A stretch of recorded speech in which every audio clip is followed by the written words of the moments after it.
तो दोस्तों इस वीडियो लेक्चर में हम लोग क्या डिस्कस करने वाले हैं, हम लोग डिस्कस करने वाले हैं एलिमेंट ऑफ सिमेट्री के बारे में। तो लास्ट वीडियो लेक्चर में क्या कहा था मैंने अभी इसके पहले कि अगर कोई कंपाउंड असिमेट्रिक है, कोई कंपाउंड क्या है दोस्तों, असिमेट्रिक है, इसका मतलब क्या है, चिरल है। असिमेट्रिक का मतलब क्या है, चिरल है। अगर असिमेट्रिक कार्बन है या फिर चिरल कार्बन है तो फिर क्या होना चाहिए दोस्तों, होना चाहिए if the given carbon is asymmetric और the chiral carbon, it should be what, it must possess the optical activity in a plane polarised light. Plane polarised light में क्या होना चाहिए, वो एक्टिव होना चाहिए। इसका मतलब क्या है, वो ऑप्टिकली एक्टिव होना चाहिए। बट कुछ केसेस में जो स्टीरियोजेनिक सेंटर है, मतलब एक सिमेट्रिक कार्बन एक स्टीरियोजेनिक सेंटर, उसमें अगर दो सिमेट्रिक कार्बन है तो दो स्टीरियोजेनिक सेंटर, तीन अगर असिमेट्रिक कार्बन है तीन स्टीरियोजेनिक सेंटर। अगर ऐसे मल्टीपल स्टीरियोजेनिक सेंटर है, देखकर ऐसा लगता है कि असिमेट्रिक कार्बन है, चिरल कार्बन है या स्टीरियोजेनिक सेंटर है। क्या है, स्टीरियोजेनिक सेंटर है। जैसा भी मैंने कहा था ना पहले वीडियो में, ये स्टीरियोजेनिक सेंटर है। तो अगर ये स्टीरियोजेनिक सेंटर है, इसका मतलब क्या है, इस लैक्टिक एसिड में it should be the optically active. Lactic acid it should be the what, optically active होना चाहिए। बट फिर भी अगर कुछ केसेस में अगर वो ऑप्टिकली एक्टिव नहीं हुआ, इसका मतलब क्या है, उसमें कहीं ना कहीं पर क्या है, कोई एलिमेंट ऑफ सिमेट्री प्रेजेंट है। क्या है, कहीं ना कहीं पे कोई एलिमेंट ऑफ सिमेट्री प्रेजेंट है, तभी वो ऑप्टिकली क्या होगा, इनएक्टिव होगा। ऑप्टिकली एक्टिव होना चाहिए बट क्या होगा, ऑप्टिकली इनएक्टिव होगा। जैसे मैं एग्जांपल के तौर पे लेता हूं, देखिए एक एग्जांपल,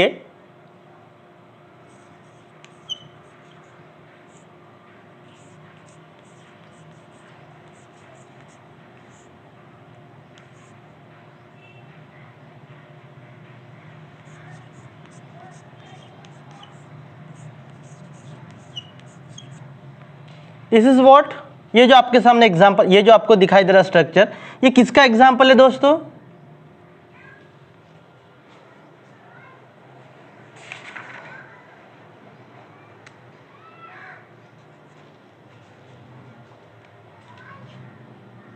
ये एग्जांपल है टार्टारिक एसिड का। किसका एग्जांपल है दोस्तों, ये एग्जांपल है टार्टारिक एसिड।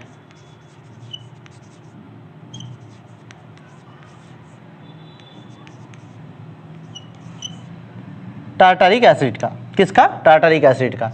अब इसकी अगर हम लोग बात करते हैं दोस्तों, देखिए ये जो टार्टारिक एसिड है, इस कार्बन को आप कंसिडर कीजिए तो एक ग्रुप, ये दूसरा ग्रुप, ये तीसरा ग्रुप और इसके लिए ये चौथा ग्रुप अलग है। मतलब क्या है, this is one stereogenic centre, मतलब ये भी चिरल है। क्या है, चिरल कार्बन है और ये वाला भी चिरल कार्बन है। Both are chiral carbon. देखिए दोनों भी चिरल कार्बन है, मतलब असिमेट्रिक है। For this carbon 1 2 3 4 all four groups are different. For this carbon 1 2 3 4 all four groups are different. चारों भी ग्रुप्स डिफरेंट होने के बावजूद भी मैं आपको बता दूं, ये ऑप्टिकली एक्टिव नहीं है। क्या होना चाहिए, ऑप्टिकली एक्टिव होना चाहिए, बट ये ऑप्टिकली एक्टिव नहीं है। अगर ये ऑप्टिकली एक्टिव नहीं है तो इसका मतलब क्या है, इसमें तीनों में से कोई ना कोई एक एलिमेंट ऑफ सिमेट्री प्रेजेंट है। कौन सा element of symmetry, either centre of symmetry, centre of symmetry या प्लेन ऑफ सिमेट्री, या फिर इसको हम कहेंगे axis of symmetry. Axis of symmetry. वैसे चौथा भी एक होता है alternative axis of symmetry, but हम लोग अभी ये ज़्यादा डिस्कस नहीं करते हैं। अभी फिलहाल डिस्कस करते हैं हम ये तीनों ही, which are they, centre of symmetry, plane of symmetry, axis of symmetry. तो दोस्तों एक्सिस ऑफ सिमेट्री क्या है, एक्सिस ऑफ सिमेट्री ये है कि if we do the multiple rotation and after doing the multiple rotation, if it is coming to the original position, molecule coming to the original position, then that is called as possessing the axis of symmetry. मतलब very simple, देखिए मैं आपको बताता हूँ, हम बात करते हैं दोस्तों H2O मॉलिक्यूल की। यह H2O मॉलिक्यूल, मान के चलिए हाइड्रोजन 1 है या हाइड्रोजन 2 है। इसमें से मैं एक इमेजिनरी एक्सिस कंसिडर करता हूँ, कंसिडर एन इमेजिनरी एक्सिस। इसमें एक इमेजिनरी एक्सिस कंसिडर करता हूँ। वो इमेजिनरी एक्सिस अगर उसमें अगर मैं रोटेट करता हूँ, रोटेट करने के बाद कितने रोटेशन के बाद देखिए इसमें मुझे क्या करना पड़ेगा, मुझे 180 का रोटेशन करना पड़ेगा। कितने का? 180 डिग्री का रोटेशन करना पड़ेगा। 180 डिग्री का रोटेशन करने के बाद क्या होगा दोस्तों, ये H2 H1 के जगह पे आएगा और H1 H2 के जगह पे जाएगा। Am I right? समझ में आ रहा दोस्तों? Let us take one example. ये देखिए, मान के चलिए कि ये H2 है, ये H1 H2, ठीक है। सॉरी दोस्तों, मैं एक दूसरा चौक ले लेता हूं। ये देखिए, ये H1 ये H2, जैसे 180 का रोटेशन करते हैं, ठीक है, H2 इधर आ गया, H1 उधर चला गया, ठीक है। देखिएगा ये H1, इसको याद रखिए आप, इनिशियल पोजीशन H1, तो 180 ये, उसके बाद फिर से हम उसको क्या करते हैं दोस्तों, फिर से 180 का रोटेशन करते हैं तो अपने ओरिजिनल पोजीशन पे आएगा। मतलब फिर से अगर हम 180 का रोटेशन करते हैं तो क्या हो गया, H2 अपने जगह पे आ गया और H1 अपने जगह पे आ गया। तो टोटल रोटेशन हम क्या कर रहे हैं, रोटेशन बाय 180 डिग्री। तो कितने रोटेशन किए हम लोगों ने? 2 रोटेशन। इसका मतलब इसमें कौन सा एक्सिस ऑफ सिमेट्री है? देखिए, एक्सिस ऑफ सिमेट्री को रिप्रेजेंट कैसे करते हैं दोस्तों, Cn। Cn मतलब n number of rotation, n मतलब थीटा, ठीक है, n मतलब थीटा है, फिर n मतलब रोटेशन। तो 180 के कितने रोटेशन किए हमने? 2 रोटेशन। इसका मतलब C2 एक्सिस है। इसमें कौन सा एक्सिस है दोस्तों? इसमें C2 एक्सिस है, याद रखिए। कौन सा एक्सिस है? C2 axis. तो एलिमेंट ऑफ सिमेट्री कौन सा है इसमें? C2 axis of element of symmetry, याद रखिए। Element of symmetry, axis of symmetry देख रहे हैं हम लोग। कौन सा axis of symmetry? C2 axis. समझ रहे हो? कितने रोटेशन किए? 2 रोटेशन। 2 रोटेशन करने के बाद, है ना, 2 रोटेशन करने के बाद मल्टीपल अपनी जगह पे आया, तो इसमें C2 एक्सिस है। तो आप सिंपली पहचानोगे कैसे? 2 बॉन्ड है तो 2 रोटेशन लगेंगे, 2 बॉन्ड है तो 2 रोटेशन। अगर मैं NH3 अमोनिया मॉलिक्यूल की बात करता हूं, देखिए अमोनिया मॉलिक्यूल ऐसे है,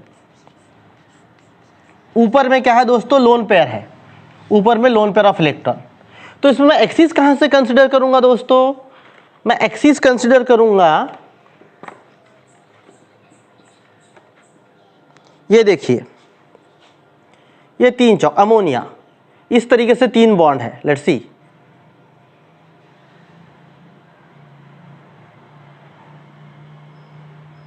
ये 3 बॉन्ड है, इसके ऊपर ये lone pair of electron, 1 2 3 bond, ठीक है ना, H1 H2 H3, और इसके ऊपर लोन पेयर ऑफ इलेक्ट्रॉन। तो हम इमेजिनरी एक्सिस कहां से कंसीडर करेंगे दोस्तों? इसके अंदर से, यहां से एक एक्सिस, इमेजिनरी एक्सिस मतलब क्या है? Imaginary line. हम इमेजिनरी लाइन ड्रॉ कर रहे हैं और उसके हिसाब से इसको रोटेट करेंगे, घुमाएंगे। तो मुझे बताइए इसको कितने रोटेशन लगेंगे और कितने डिग्री का रोटेशन लगेगा? यस, देखियो, इसको हमें ऐसे घुमाना है, इसके पोजीशन में ये आएगा, ये इसके पोजीशन में, इसके पोजीशन में, तो ये इसके पोजीशन में कितने के रोटेशन में आएगा? 120। सीधा हमें याद रखना है, एक सर्कल कितने का होता है? 360 डिग्री का होता है। तो 2 एटम है तो डिवाइडेड बाय हम 2 करते तो कितना आएगा? 180 डिग्री का रोटेशन। Very simple. और VSEPR थ्योरी है, बाद में हम देखेंगे। VSEPR थ्योरी क्या कहती है? ये जो बॉन्ड है इक्वल डिस्टेंस के होते हैं। क्यों? इलेक्ट्रॉन इलेक्ट्रॉन रिपल्शन की वजह से वो मैक्सिमम डिस्टेंस एक्वायर करते हैं और इक्वल। सो 120 का क्या है? 120 डिग्री का इसमें एंगल है। सो जितने का एंगल है 120 डिग्री का एंगल है, तो 120 डिग्री से हम क्या करेंगे? इसको रोटेट करेंगे। How much? 120 डिग्री। तो देखिए 120 से करेंगे तो ये इसकी जगह पे आएगा, वो उधर, ये उधर चला गया। तो फिर वेरी गुड, अगर ये एक रोटेशन के बाद ये यहाँ पे आ गया 120, तो अपने पोजीशन पे आने के लिए इसको कितने बार रोटेट करना पड़ेगा? Yes, 3 time. जैसे हमने 120 का रोटेशन किया, देखिए क्या होगा? H3 यहां पे आएगा, H3, H2 इधर चला गया, H1 यहां पे आ गया। तो इसका मतलब हमें फिर से क्या करना पड़ेगा? और 2 रोटेशन करने पड़ेंगे। मतलब टोटल 1 रोटेशन, सेकंड रोटेशन, उसके बाद थर्ड रोटेशन करने के बाद, जैसे अभी देखिए फिर से मैं करता हूं सेकंड रोटेशन। अब क्या हुआ, H2 उधर चला जाएगा, ये H2, H3 यहां पे आ गया, ये H1। अब अगर फिर से रोटेट करते तो देखिए H3 अपने जगह पे चला जाएगा घूम के उधर, H1 यहां पे आ गया, H2 इधर आ गया। ध्यान से देखिए आप, H1 ये H1 यहां पे आएगा, आ गया, H2 यहां पे आएगा, आ गया, और H3 उधर चला जाएगा। इसका मतलब कितना, और एक रोटेशन। सो 1 rotation, second rotation, third rotation. अगर आप 3 बार रोटेट करते हो तो क्या होगा, इस तरीके से अपने ओरिजिनल पोजीशन पे आ जाएगा। So by doing the multiple rotation, if the atom coming to the original position, that is called as the CN axis of symmetry. तो इसमें कितने एक्सिस ऑफ सिमेट्री है, कौन सा है, 3। इसमें कौन सा एक्सिस ऑफ सिमेट्री है, ये जो हम बीच में से ड्रॉ कर रहे हैं, विथ रिस्पेक्ट टू हम लोग क्या कर रहे हैं, इसको रोटेट कर रहे हैं दोस्तों। सो इसमें C3 एक्सिस, कौन सा एक्सिस है, C3 एक्सिस।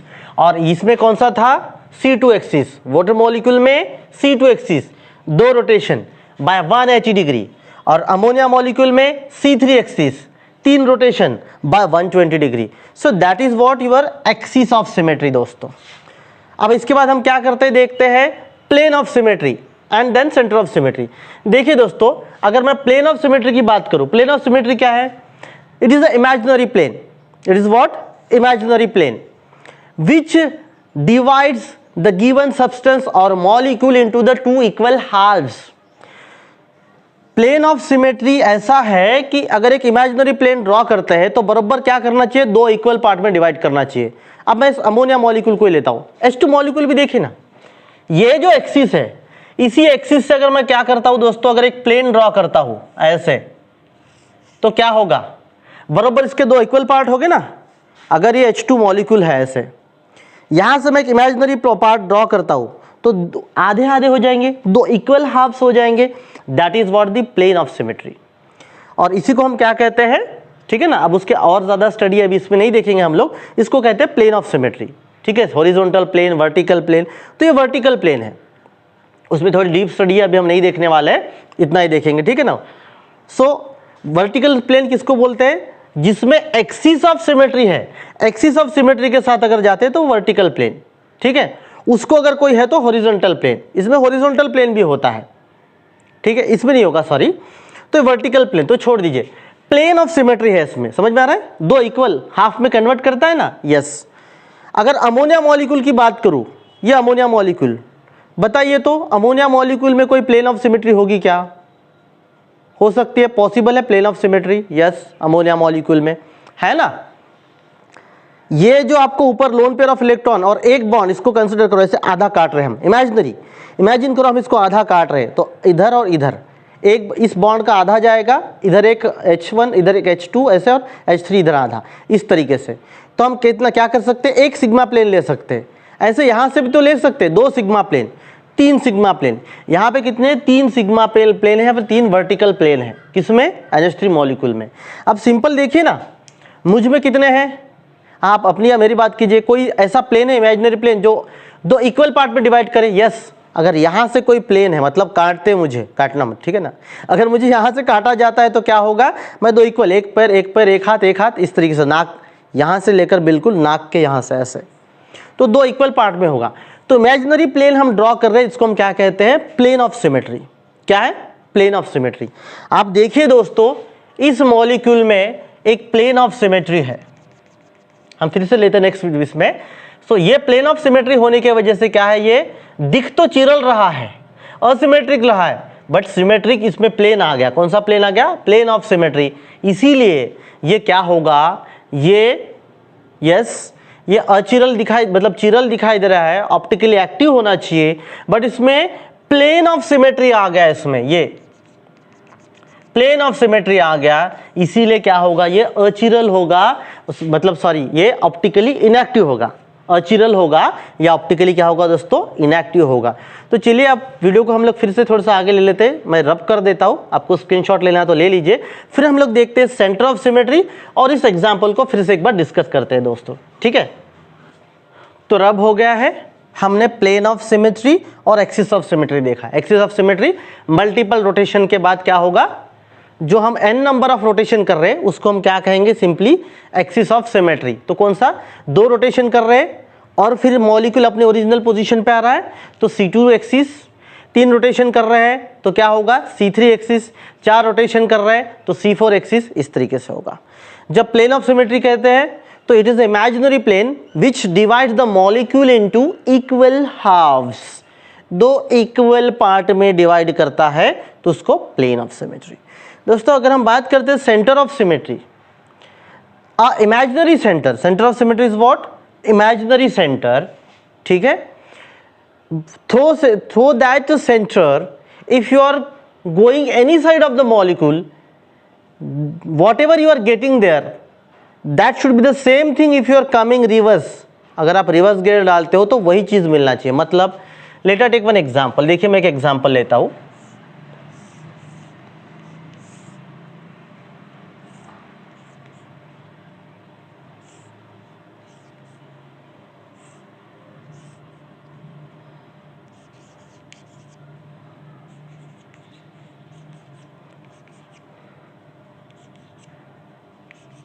कौन सा मॉलिक्यूल है दोस्तों, देखिए ये है साइक्लो ब्यूटेन, लेकिन कौन सा साइक्लो ब्यूटेन,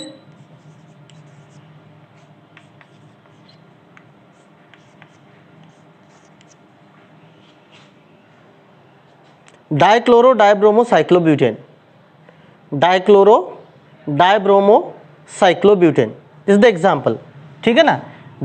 ठीक है, देखिए कोई भी पोजीशन आप ले लीजिए उसके हिसाब से 1 3 अगर आप स्टार्ट करते हैं, ठीक है ना।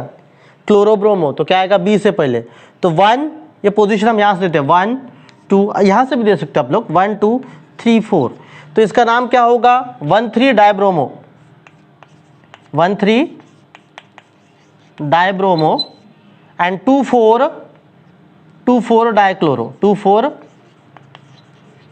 Dichloro cyclobutane, 1 3 dibromo 2 4 dichloro cyclobutane. यहां पे सेंटर ऑफ सिमेट्री कहां पे दोस्तों, यहां पर है। अगर इससे मैं मान के चले मेरी गाड़ी है, ठीक है ना, वो भ्रुम भ्रुम बच्चे खेलते हैं ना भ्रुम भ्रुम ऐसे गाड़ी, तो गाड़ी से मैं क्या करता हूं, यहां पे जाता हूं तो मुझे एक बॉन्ड मिला, पीछे आता तो भी मुझे बॉन्ड मिला। मैं यहां से क्या करता हूं दोस्तों, ये सीधी गाड़ी अपने लेकर जाता हूं कहां पर, यहां पर, तो देखो ब्रोमीन से टकराया मैं। वैसी डायरेक्शन में अगर मैं पीछे आता हूं तो मैं किससे टकराऊंगा, ब्रोमीन से ही टकराऊंगा। इधर जाता हूं तो मुझे क्लोरीन मिल रहा है, वही नीचे की ओर आता हूं तो क्लोरीन मिलेगा। यहां से इधर जाता हूं तो मुझे हाइड्रोजन मिल रहा है, उधर जाऊंगा तो हाइड्रोजन मिलेगा। मैं जहां पर, मतलब ये इधर हाइड्रोजन इधर हाइड्रोजन, मतलब ये एक ऐसा सेंटर है कि मॉलिक्यूल बिल्कुल सिमेट्रिकल है, चारों ओर से सिमेट्रिकल मॉलिक्यूल है। That is what the centre of symmetry. So axis of symmetry, it is the imaginary axis. By considering if you are doing the multiple rotation and molecule coming to the original position, means it having the axis of symmetry. Plane of symmetry, it is the imaginary plane. If we draw through the molecule, it must divide into the equal halves. That is what plane of symmetry. Center of symmetry, it is the imaginary center, imaginary point through which if you are going to any direction of the molecule, same thing must we get to the backward side if we are pursuing, अगर जाते हैं carry forwarding. समझ में आ रहा है, जैसे आगे जाते जो मिलता है पीछे भी वही चीज मिलनी चाहिए। So that is what, these are the element of symmetry. तो इन तीनों में से कोई भी एलिमेंट ऑफ सिमेट्री अगर प्रेजेंट है तो क्या होगा, ऑप्टिकली वो इनएक्टिव होगा। आई एम रिपीटिंग अगेन, देखिए मतलब एनाइंशोमर हम लोग देख चुके हैं, तो एक मैं एनाइंशोमर वही लेता हूं, फिर से टार्टरिक एसिड लेता हूं। देखिए एनाइंशोमर, ठीक है, this is tartaric acid.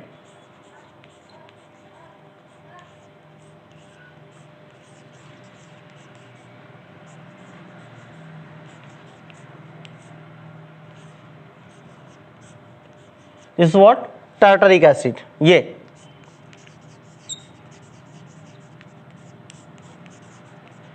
Now this tartaric acid, ये मैं अभी बता चुका हूं, फिर से बता रहा हूं। देखिए देखकर क्या लगता है, ये असिमेट्रिक, एक्चुअली है ही, ये क्या असिमेट्रिक कार्बन है या फिर चिरल कार्बन है, मतलब ऑप्टिकली एक्टिव सेंटर है। ये भी चिरल सेंटर है या असिमेट्रिक सेंटर है, असिमेट्रिक या चिरल सेंटर, दोनों भी क्या है, both are what, both carbon, क्या है, असिमेट्रिक, या उसी को हम क्या कहेंगे, चिरल कार्बन, चिरल कार्बन, या इसी को हम क्या कहेंगे, दोनों भी क्या है, स्टीरियोजेनिक सेंटर है, स्टीरियोजेनिक सेंटर है। तो जो दोनों भी स्टीरियोजेनिक सेंटर है, इसका मतलब क्या है, वो ऑप्टिकली एक्टिव है, ऑप्टिकल आइसोमेरिज्म शो करेगा, इनांशोमेरिज्म शो करेगा। इनांशोमेरिज्म शो करेगा मतलब क्या है, इसका अगर हम लोग मिरर इमेज ले लेते हैं, ठीक है ना, इसका अगर हम मिरर इमेज लेंगे तो कैसे होगा, समझ में आ रहा ना, अपोजिट साइड में होगा। अगर मिरर इमेज लेते हैं, एक मिनट में इसको रब कर देता हूं,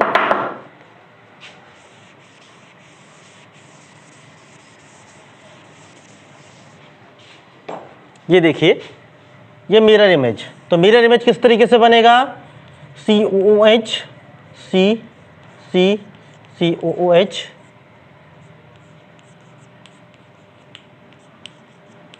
these two are what, mirror images of each other, tartaric acid. मतलब ये जो एनांशियोमर है, non super imposable mirror images of each other, non super imposable mirror images of each other, है ना, एक दूसरे का mirror image. If this is the mirror, अगर ये मिरर है तो ये मिरर इमेज लग रहा है। तो ये क्या है दोस्तों, ऑप्टिकली एक्टिव है। ऑप्टिकली एक्टिव है, अब क्या करते हैं, उसको चेक करके देखते हैं, इसमें कोई ना सेंटर ऑफ सिमेट्री है, इसमें है क्या, देखिए सेंटर ऑफ सिमेट्री। आप कंफ्यूज मत होना, आप बोल सकते हैं सर यहाँ पे रखेंगे तो इधर वो H है, इधर वो H, इधर H है, इधर H, COH, वैसा नहीं है। एक्चुअली 3 डायमेंशनली, यहां से इधर जाएंगे तो OH नहीं, वो उधर है, ये इधर है, मैच नहीं करता है एग्जैक्टली, समझ में आ रहा है, मैच नहीं करता है। स्टीरियो मतलब 3 डायमेंशनली ये नहीं होगा। तो इसमें अगर एक्सिस ऑफ सिमेट्री की बात करें तो एक्सिस ऑफ सिमेट्री भी नहीं है, समझ में आ रहा है, क्योंकि ये ऐसा नहीं है। एक्चुअली हमको आगे पता चलेगा 3 डायमेंशनल स्ट्रक्चर, मतलब हम इंसान दिखाते हैं ना, ये एक इंसान है तो ऐसे है, 2 हाथ है, 2 पैर है, ऐसा होता है क्या, देखिए ना, मैं अभी कितने देखो अलग अलग, मैं आपको ऐसे एक्टिंग करके दिखा रहा हूँ, हाथ पैर हिला रहा हूँ, तो हमेशा ऐसा ही हूँ क्या, मैं नहीं हूँ, ये 2 डायमेंशनल है, बट मेरा 3 डायमेंशनल स्ट्रक्चर है। इसका मतलब क्या है कि एक्चुअली ऐसा नहीं है वो, जैसे एक OH उधर है, समझ में आ रहा है दोस्तों, ये इधर झुक गया इस साइड में ऐसे, तो वो आपको बाद में दिखाई देगा, आपको पता चलेगा। प्रोजेक्शंस बोलते हैं उसको, न्यूमन प्रोजेक्शंस, ठीक है ना, फिर सीहास प्रोजेक्शन, अलग अलग प्रोजेक्शन है, मतलब एक्चुअल मॉलिक्यूल कैसे होते हैं। तो एक्चुअल मॉलिक्यूल ऐसा नहीं कि इसमें एक्सिस ऑफ सिमेट्री, इसमें क्या है, सेंटर ऑफ सिमेट्री भी नहीं है और प्लेन ऑफ सिमेट्री भी नहीं है, आप ऐसा नहीं कर सकते। ऐसा भी ड्रॉ करेगा तो इक्वल हाफ नहीं करेगा। लेकिन वही जब हम बात करते हैं, देखिए ध्यान से, वही टार्टरिक एसिड,